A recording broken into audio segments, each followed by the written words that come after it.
Bom dia, meninos. Na nossa aula de hoje, nós vamos trabalhar hidrografia.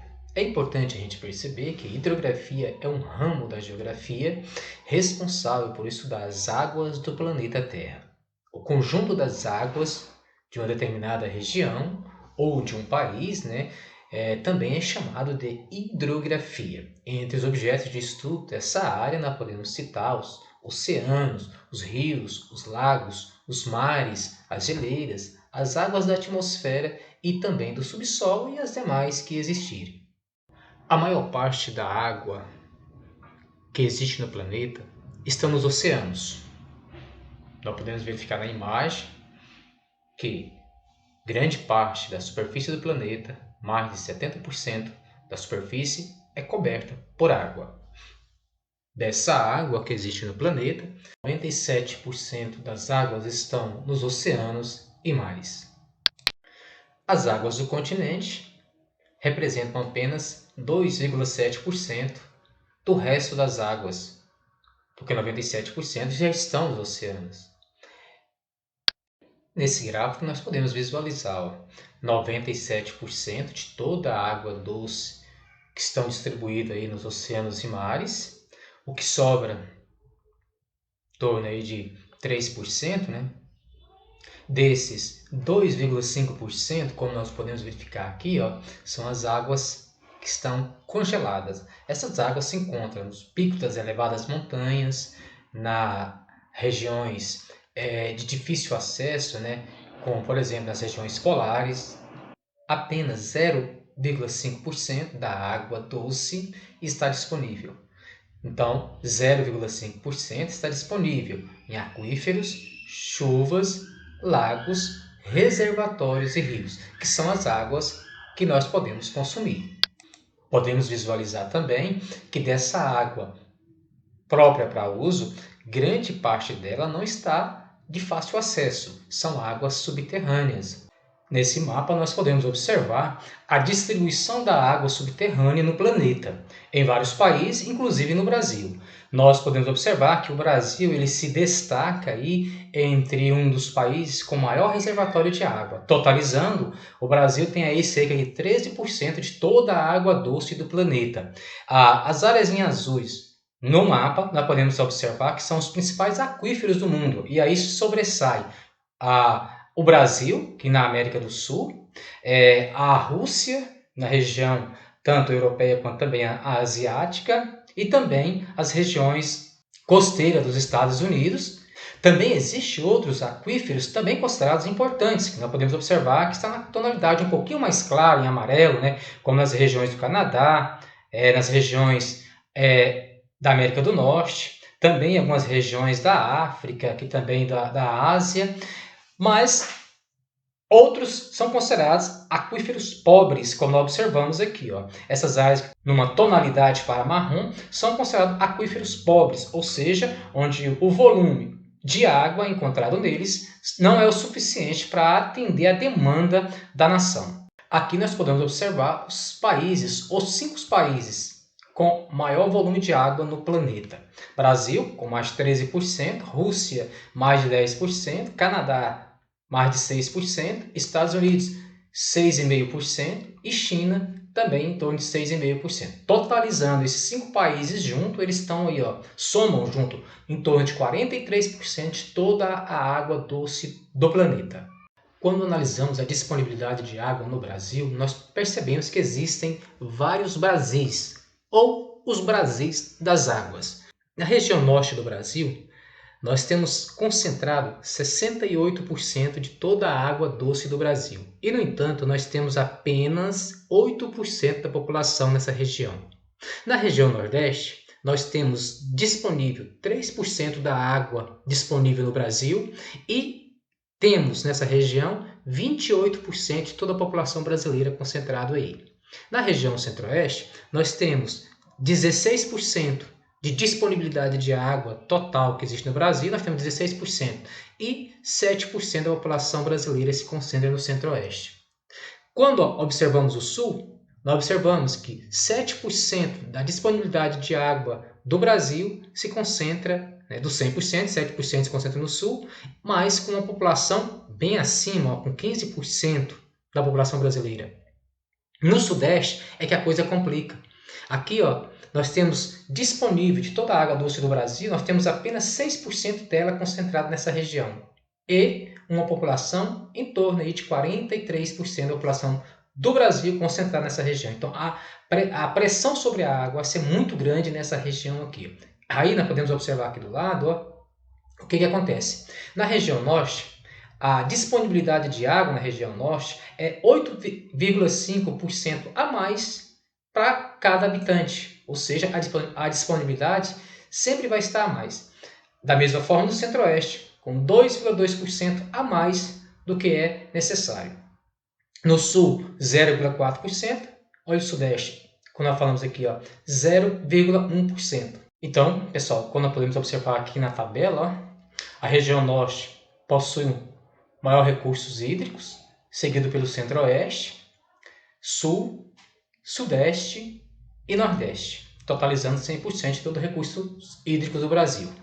Em termos de superfície, área ocupada por essas bacias hidrográficas, por esses recursos hídricos, nós podemos analisar aí, ó, a região norte ela abrange mais de 45% da superfície do Brasil, o centro-oeste mais de 18% da superfície do Brasil, o sul com mais de 6,8%, o sudeste com mais de 10,8% e o nordeste com 18,3%. Mas, quando nós fazemos a comparação, ó, a recursos hídricos e população, nós observamos que a população se concentra em maior número, como nós podemos observar aí, ó, na região sudeste, em torno de quase 43% da população do Brasil concentrada nessa região, onde o volume de recursos hídricos corresponde a apenas 6%, em uma área de superfície que está em torno de 10% do território brasileiro, e com a população em cerca de 43% da população. Então, uma população muito grande, num espaço menor, com um volume de água também pequeno. Então, acaba gerando pressão sobre os recursos naturais. Consequentemente, né, as bacias hidrográficas, o lençol freático dessa região vai ser mais explorado, vai ser mais utilizado do que as outras regiões, como no caso do norte, onde tem água em abundância, o espaço é muito grande e a população é pequena. Como nós sabemos, a água realiza o ciclo hidrológico, ou seja, ela recicla constantemente. Isso ocorre desde o período geológico, anterior mesmo à época dos dinossauros. Aqui nós podemos observar as etapas dessa reciclagem da água. Ocorre a evaporação nos oceanos, nos lagos, das folhas das árvores, dos animais. Então, ou seja, esse vapor de água que é perdido tanto pelos seres vivos através da evapotranspiração ou pelo próprio suor, essa água se acumula na atmosfera e vai ocasionar a formação de nuvens. Ou seja, essas nuvens elas podem precipitar em forma de chuva, de granizo ou até mesmo de flocos de neve nas regiões mais geladas de elevadas latitudes ou de mais elevadas altitudes, ocasionando, por exemplo, gelos nas elevadas montanhas. Com o tempo, nessas regiões elevadas, acumula-se grande quantidade de gelo, formando os gelos eternos nas grandes montanhas ou cordilheiras. E, da mesma forma, como também acumula em grande quantidade as banquisas de gelos e das calotas polares nas regiões também de elevadas latitudes. Parte dessa água vai escoar pelo solo para dentro dos córregos e rios, em direção aos oceanos, lagos, lagoas, e parte irá infiltrar no solo para reabastecer o lençol freático. O lençol freático é como uma caixa d'água, um reservatório de água, que são onde formam dali as nascentes de rios, ou águas geológicas, que são aquelas águas que ficam guardadas nas áreas subterrâneas, onde pode ser retirada através da exploração da água através de poços artesianos. O ciclo hidrológico ele é muito importante para a formação das chamadas bacias hidrográficas. As bacias hidrográficas elas podem ser de regime pluvial e podem também ser de regime nival. No caso do Brasil, nós temos a chamada de regime complexo, que são as duas. Na realidade, podemos citar aí a bacia amazônica. A bacia amazônica, ela recebe água do degelo de regime nival da Cordilheira dos Andes, que o primeiro rio, a nascente do rio Amazonas nasce, né, nas regiões andinas, e os outros que desaguam, os seus afluentes e subafluentes, são de regime pluvial, ou seja, depende do regime das chuvas. Então, ou seja, a água, o ciclo da água é fundamental para manter o funcionamento do regime das bacias hidrográficas. Da mesma forma, podemos observar no mapa que nós temos aí uma grande quantidade de bacias hidrográficas, claro, na sua maioria de regime pluvial. Aqui nós podemos observar as partes que compõem a bacia hidrográfica. A foz, que está na parte mais alta, na montante, e sua foz aqui. Ela é circundada por esse pontinho pontilhado de amarelo aí, que nós chamamos de interflúvios. O que são os interflúvios? Os interflúvios são o que nós chamamos de divisor de água. Geralmente, as partes mais altas que compõem as bordas da bacia. Então, essas áreas mais elevadas aqui é chamado de divisor de água, porque do outro lado aqui vai haver outra bacia hidrográfica. E essa bacia é constituída também de o rio principal, daqui da sua foz, a sua nascente, que recebe água dos seus afluentes, que são os rios de menor extensão, e também os chamados subafluentes, que são aqueles rios ainda menores que desaguam nos afluentes.